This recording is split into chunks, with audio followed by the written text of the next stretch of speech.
আসসালামু আলাইকুম। আমি মোহাম্মদ শাকত হোসেন, আয়ুর্বেদ রেজিস্টার্ড চিকিৎসক। প্রস্রাব পেলে প্রস্রাব ধরে রাখা যায় না। রাত্রেবেলা বারবার প্রস্রাবে যেতে হয়। হাঁচি কাশি দিলে প্রস্রাব লিকেজ হয় বা বেরিয়ে আসে। এই সমস্যাগুলিকে আমরা 3 ভাগে ভাগ করতে পারি।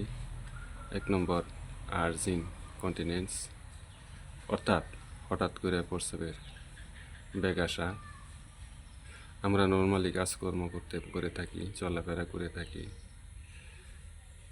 প্রস্রাবের বেগ আসলে আমরা অনুভব করতে পারি, কিছুক্ষণ ওয়েট করে আমরা প্রস্রাবে যেতে পারি। কিন্তু এক্ষেত্রে তা হচ্ছে না। হঠাৎ করে আকস্মিক প্রস্রাবের বেগ আসে এবং ইমিডিয়েট প্রস্রাবে যেতে হয়, কারণ এমনভাবে প্রস্রাবের বেগ আসে যা আমরা থাকতেই পারি না। কাপড় চাপড়ও নষ্ট হয়ে যেতে পারে। একে বলা হয় আর্জিং কন্টিনেন্স, যেটা পুরুষ মহিলা উভয়েরই হয়ে থাকে। এটা কেন হয়? আমাদের ব্লাডারে প্রস্রাব জমা হয়, টাইম টু টাইম বাইরে পাস হয়ে থাকে।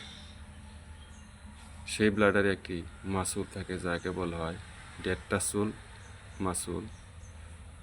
এই মাসুলটা ইমিডিয়েট কন্ট্যাক্ট করে বা সংকুচিত করে, এমনভাবে ব্লাডারটাকে সংকুচিত করে ইমিডিয়েট প্রস্রাব পাস করতে পারে। তাকে বলা হয় আর্জিং কন্টিনেন্স।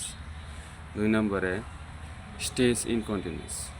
আমরা দৈনন্দিন জীবনে চলাফেরা করি এবং প্রস্রাব পেলে কিছুক্ষণ ওয়েট করে আমরা প্রস্রাবে যেতে পারি, কিন্তু আমাদের তলপেটে বা লোয়ার অ্যাবডোমেনে চাপ পড়লে বা প্রেসার পড়লে প্রস্রাব লিকেজ হয়। তাকে বলা হয় স্টেজ ইনকন্টিনেন্স। এটা কেন হয়? আমাদের ব্লাডারে স্পিন্টার বা অন্য অন্য নার্ভের উইকনেসের কারণে আমাদের স্পিন্টার ক্লোজ থাকে, কিন্তু এক্ষেত্রে কিছুটা ওপেন হয়ে থাকে। ফলে তলপেটে বা লোয়ার অ্যাবডোমেনে চাপ পড়লে এটা লিকেজ হয়ে যায়। তাকে বলা হয় স্টেজ ইনকন্টিনেন্স। 3 নম্বরে আলোচনা করব ওভারফ্লো ইনকন্টিনেন্স। এটা মেয়েদের হয় না, শুধু পুরুষের হয়, কারণ পুরুষের পুস্টেড থাকে। আমাদের ব্লাডার থেকে একটা নালীর মাধ্যমে প্রস্রাব বেরিয়ে আসে। এই নালীর প্রথম অংশে রাউন্ড করে একটা মাংসপিণ্ড থাকে।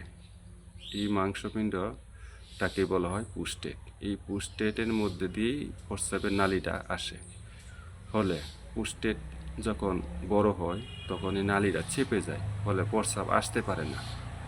অল্প অল্প প্রস্রাব আসে, ব্লাডারে প্রস্রাব থেকে যায়। ফলে এখানে একটা ব্যথা বা পেইন হয় এবং প্রস্রাবে ফেনা হয় এবং এই সেক্সুয়াল ডিসঅর্ডার হয়।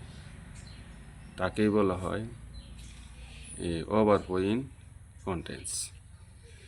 এই সমস্যাগুলি অনেকটাই আমি সমাধান করতে পারি। স্ক্রিনে আমার নাম্বার দেওয়া আছে, আপনারা চাইলে যোগাযোগ করতে পারেন। আসসালামু আলাইকুম।